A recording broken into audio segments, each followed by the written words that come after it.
Hi, my name is Banky Wellington, and I am an under 40 CEO. The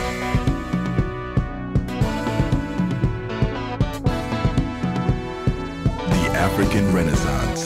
The concept that the African people and nation shall overcome the current challenges confronting the continent and achieve cultural, scientific, and economic renewal is here, with young men and women taking the lead. Some call them the new school heroes.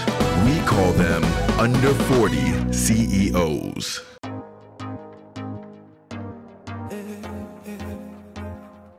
Olubankole Wellington, known by the stage name Banky W and credited in film as Banky Wellington, is a Nigerian singer, rapper, and actor. Banky was born in the United States to Nigerian parents. His family, however, moved back to Nigeria when he was just 5 years old. He schooled in Lagos for his primary and secondary education and returned to further his tertiary education at the Rensselaer Polytechnic Institute, New York, on a scholarship. He started his record label, E.M.E, in 2002 while still studying. After moving to Nigeria in 2009, he established the label in Lagos, Nigeria. Banky Wellington is the CEO at Empire Mates Entertainment, E.M.E. All right, welcome to Under 40 CEOs, Banky. Thank you, sir. You sound real official. You know I've known you for a long time. You know what I mean? But anyway, this is thank Under you. 40 CEOs. Happy to be here. Happy to be here. Great to have you, man. Thank so you. you moved back to Nigeria at age 5 from the United States. Yeah. Tell me about, growing up in the Wellington household. Growing up was good. I was around 4 or 5 years old at the time. And I always tell people that I feel like I got the best of both worlds because I got to, really all my life, it's kind of been split. I would say maybe a third to half has been abroad and the rest of it has been here. And for me, that experience of growing up in Nigeria, going to primary school and secondary school was priceless because there's certain values, values like respect for everyone, not just your elders, values like discipline, values like hard work, things like that kind of come natural to a Nigerian family and a Nigerian household and a Nigerian environment, which I think that growing up here really, really, really did wonders for me because those are the same values, or some of the same values that that still help me to be functional today. So grew up here. I used to, we lived in Akoka and then in Lukweju and all of that. I know people see me now and say island boy. Not lie, not just when God bless us. But yeah, I went to Corona Primary School, went to Home Science Secondary School, and went to university in New York, Rensselaer Polytechnic Institute. Studied industrial engineering, and then ended up in music business. I know, go figure. All right. So it's on record that you sang in a choir. Oh, yeah. At age 8. What choir was that? Pretty much my entire life, I had always found whatever opportunity that I could to sing. So from primary school through secondary school, I was singing in church, I was singing in school, I was performing in the end of year activities on the street. I had all kinds of boys to men mimicking type of musical groups. So it wasn't just one choir, it was like pretty much any opportunity that I had to be involved with music, I would take. In fact, at one point in my life, my mom used to punish me. They realized that, the cane was not really as effective as just taking away my privilege of music. I was messing up in school, or when I wasn't like doing what I was supposed to do as a kid, they would ban my music activities, and that would set me straight immediately because that was like life to me. If you took that away from me, then I'd be depressed. So. Okay, so as a child, it was all about music. Oh, yeah. What about the sciences was appealing to you, and why did you study engineering in the first place? I've always been a kind of a big picture type of person. So I've always been, from the get-go, I've always had a lot of interests that spanned very many extremes. And one thing my teachers always told my parents was that, your kid is the kind of person that can actually be good at anything. So anything that he puts his mind on that he decides to like or to do, he would excel at it. So for sciences, for me, I know most people are either arts or science. But while I was very into music and art, and I used to draw and paint and act and write the school play and all of that, at the same time I was extremely good at science. I was good at math, I was good at physics, I was good at biology. So I kind of just decided in my heart that, I can sing, make music and stuff at any point that I want. I can do it in church, I can do it on the side as an extracurricular activity. I didn't feel like I needed to study it to do it. I felt like I had had enough training in all the musical environments that I had been exposed to, that that part was taking care of itself. And I happened to be good at math and science. So I said, okay, it makes sense for me to get a degree in science, or engineering actually specifically, because I know that I'll always have something to fall back on. Because not everybody that can sing ends up as a successful musician. It's the same way it's not the greatest basketballers that end up in the NBA, or the greatest footballers in Nigeria are not playing for the Super Eagles necessarily. Not that those guys aren't great. So with that in mind, I said, okay, instead of studying arts, I'll continue to pursue arts as a passion, but I would study something that was a little bit more gangster, so to speak, just so that I could, you know, you got an engineering degree from a good school, you can always get a job. So, and I never, for me, it was always kind of about hedging my bets to make sure that I never put myself at a disadvantage. I always wanted to have options of different things that I could apply myself to. And I think that that has kind of spilled over into my business mind today, because now I'm involved in a lot of different ventures. And I think that came from having the opportunity to just try different things. Sing one day, study, you know, pass a physics exam the next, do math the next, come back and act in the school play the day after that. So that kind of set the tone for my various interests now. All right, so you pursued arts as a passion, you said. Yes. At what point did you decide it was time to go professional? I always knew that I was going to end up, if I had my way, that I'd end up as a musician and an artist and a performer, because that's really where my love was. The engineering and the science and all of that was kind of a backup plan. If everything falls flat, I can always come back to something that will make sure that I can take care of my family. And for me, that was kind of the game plan. Now, what ended up happening was, yes, I was performing a lot and singing in the choir and in school and all of that, but I was kind of going through life taking care of the school business. And then I realized in I think it was my second year of university, that I'd never even set foot inside of a recording studio, because I was so focused on getting my backup plan right, that it was just about grades and this and that and work and school, you know, and, you know, I was still singing all the time, but I'd never created anything. I'd never made a new song, you know. So it was in my second year of university, I called Tunde Demure, who's my best friend and business partner till today. We've been best friends since we were 13, believe it or not. So I called him up and I said, hey, you know, all my life you've known me, you know that I'm into music, and I really feel like I can do this music thing. Do you want to, should we do this together? Should we, you know, start a company together and all of that? And we were in second year of uni, and I remember it was in my dorm room in university, and we sat and started coming up with names for a company, and, you know, we said, oh, we're in the Empire State, so we use Empire, and we're Mates, so Empire Mates Entertainment, E.M.E.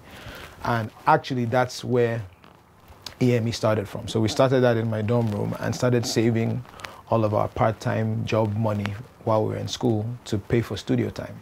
So there was a point in my life that I think my third year of university, I was going through, I had an internship with General Electric because of my engineering background. Okay. So I had an internship. I would go to work from 7:30 in the morning to about 1:32 p.m.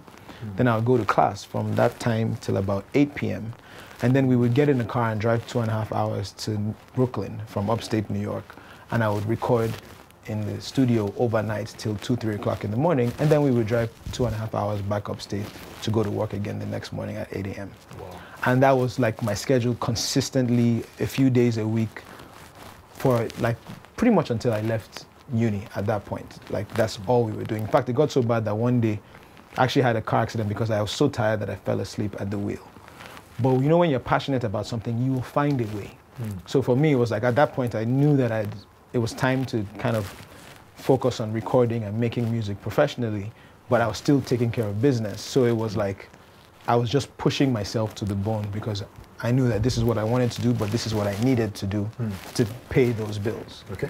And that's kind of how, you know, my music career started. I started recording at the time, graduated, started working for Johnson Controls, which is a big engineering company in the US, but I was still doing the music on the side. How long did you work for Johnson? I worked for Johnson Controls from 2004 to 2008. Wow, 4 years. Yeah, 4 years. And then 2008, Valentine's Day, actually, the day before Valentine's Day was the day that I moved back to Nigeria. Amazing. So you moved back to Nigeria, and rather than go around begging for a record deal, you kept on with E.M.E. What gave you the confidence to do that? The seeds were planted from the years before when we had started the label, right? Because we were in the US and I was making what we felt was good music, good enough to sell, good enough to be successful in it. But like you said, we couldn't find a record deal at the time in the States, or we couldn't find the right deal. We were getting offers that were not like, you know, I didn't want to end up like TLC or one of these people who, you know, you sign a deal that's not great and then a few years later you regret ever going down that road. So we refused to sign any while we were in the States. So then when I came back, and a lot of the labels at the time, some of the owners of those labels are still friends of mine today, were offering me deals. And I just, you know, we looked at them and it just didn't feel right. And my favorite artist of all time is Jay-Z.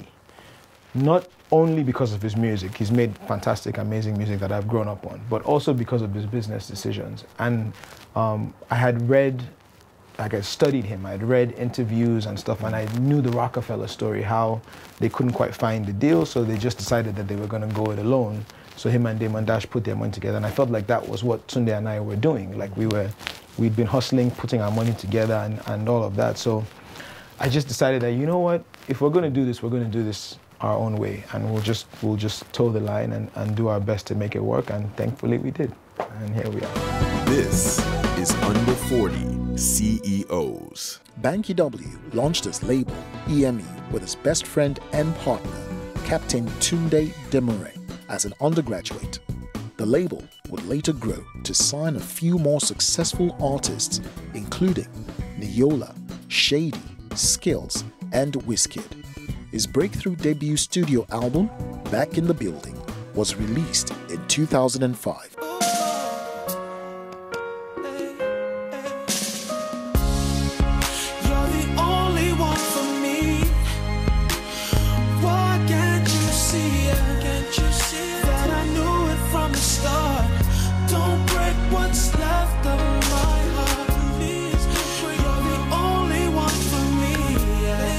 Okay, so the first song you released that totally got me was Don't Break My Heart. Don't break was that was a classic. I love that song. Thanks, G. But you've gone on to record a couple of singles, released a couple of albums, had quite a successful career so far. Thank God. But what are those major highlights of your music career?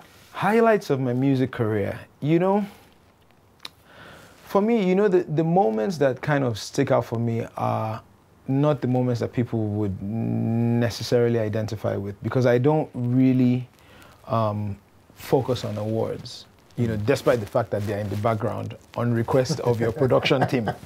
But these have never really been a goal for me. Like, that's never really been something that I focus on. What I focus on is the fact that I get to do what I love to do for a living, first and foremost. And the fact that I actually have fans at all is amazing to me, and that people actually want to hear that. So it was those kinds of moments, like the first time I heard my song on the radio.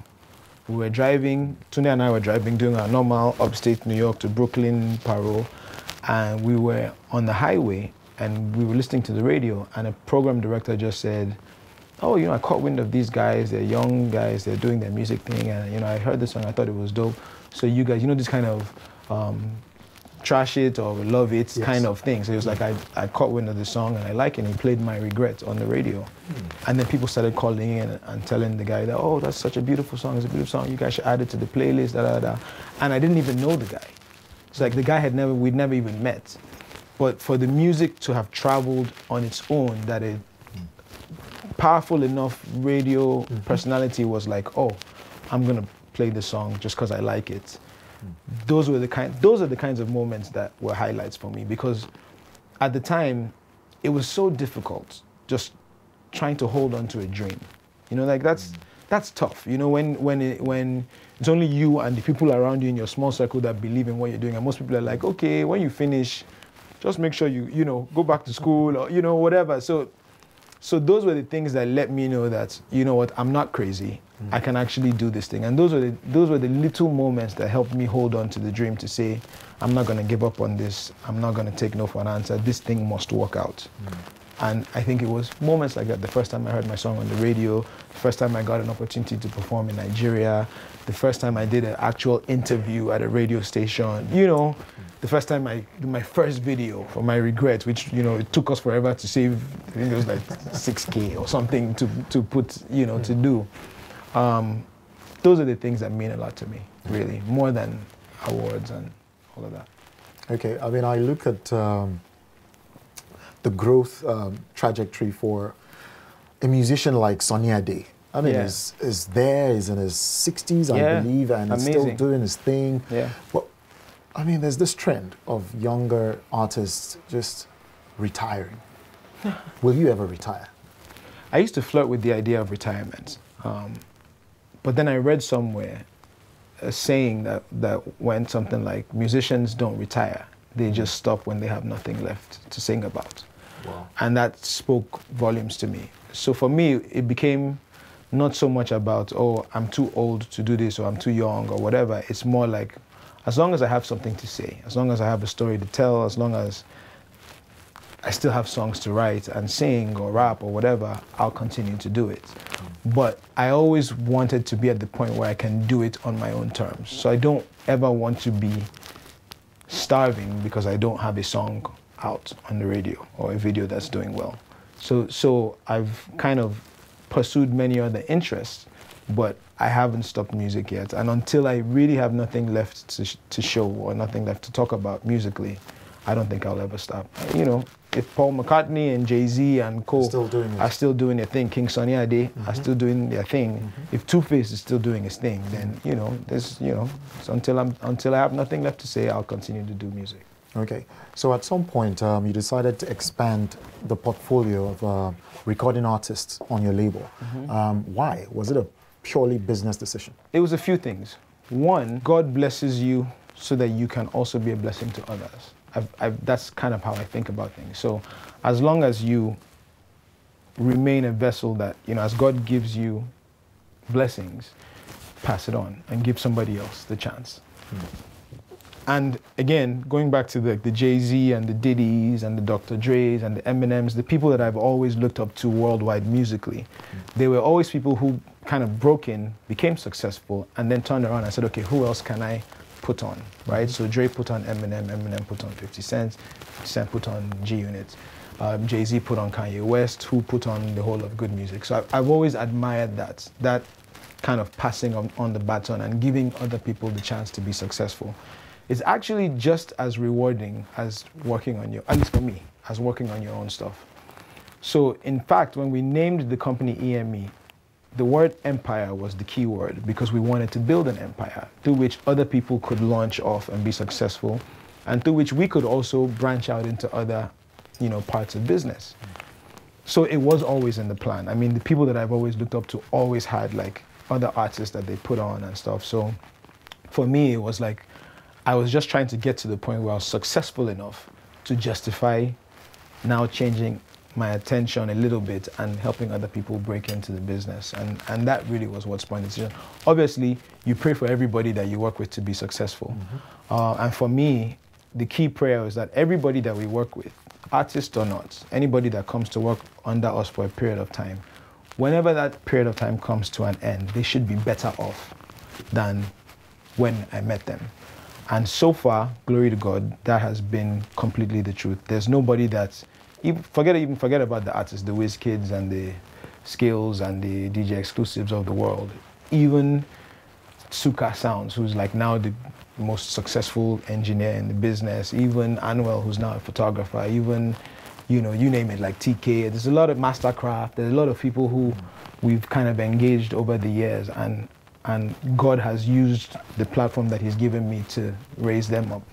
And that, for me, is as rewarding as my own personal artist career has been because, you know, you see somebody, you know that they have the talent and the skills and the spirit and the drive, and all they need is that opportunity and somebody to kind of hold their hands and push them. And I get a lot of satisfaction out of seeing that process take flight. I like your Instagram, actually. I like your Instagram bio. Oh, thank you. I'm a business man. Yeah. Shout out to Jay-Z. I told you Jay-Z my favorite artist, man. So for those who may not get it, could you please break that down? It's inspired by Jay. He said it in a song with Kanye West where he goes, "I'm not a businessman, I'm a businessman." And I think that for people in our line of work, it's one thing to sell music and to sell bottles of Ciroc or Samsung phones or whatever, which we've done. But you also have to realize that you are the brand also yourself. Like that, you yourself are a business. And once you think about yourself in that manner, then you don't play with how you present yourself. You don't play with,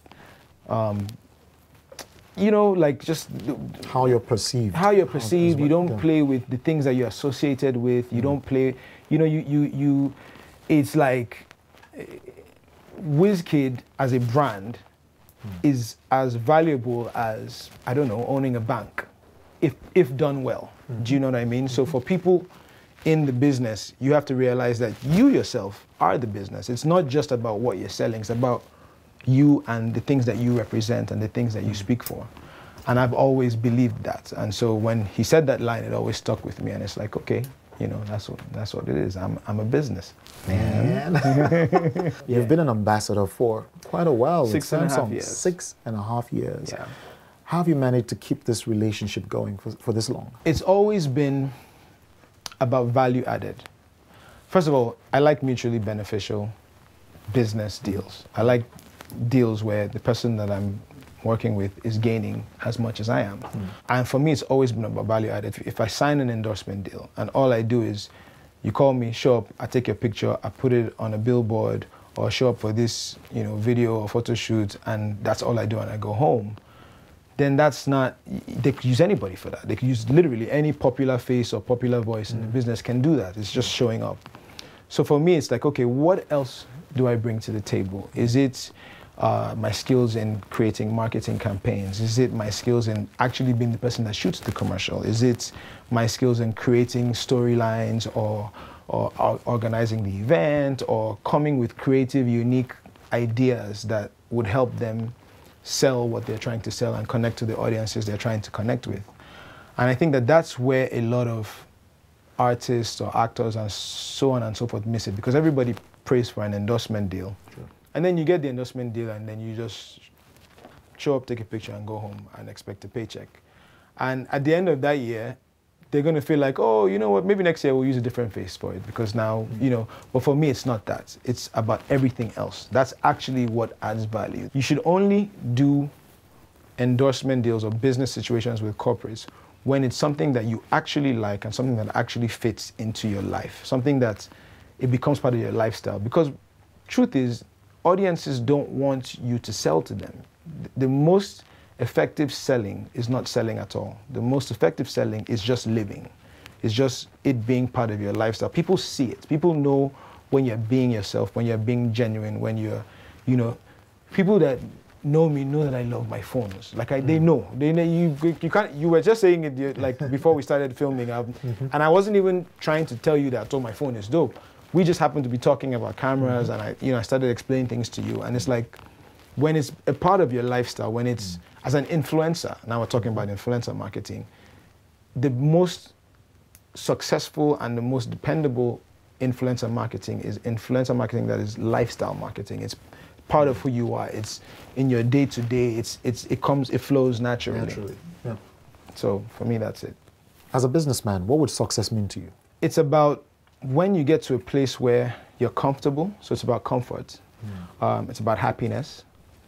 It's about wealth, but not necessarily just financial wealth, but it's about wealth and health. So your spiritual side needs to be taken care of physically, financially, and it's about being able to face up to live up to your responsibilities. So if you're a man and you're married, let's say, or married with children, you have to push yourself to be able to provide for that. That's what success is to be able to care for the people that God has assigned to you, and to be able to care for yourself. Okay. And still maintaining enough happiness and peace, because there are people that are extremely wealthy but are not happy. And if money if wealth was the key to happiness, then there wouldn't be so many billionaires trying to kill themselves. Like you hear about it every day, people that commit suicide or overdose or whatever. So it's really not about the money, but it's about finding happiness and being able to be comfortable and to provide for the people around you. Hi, my name is Banky Wellington, and you too can be an under 40 CEO.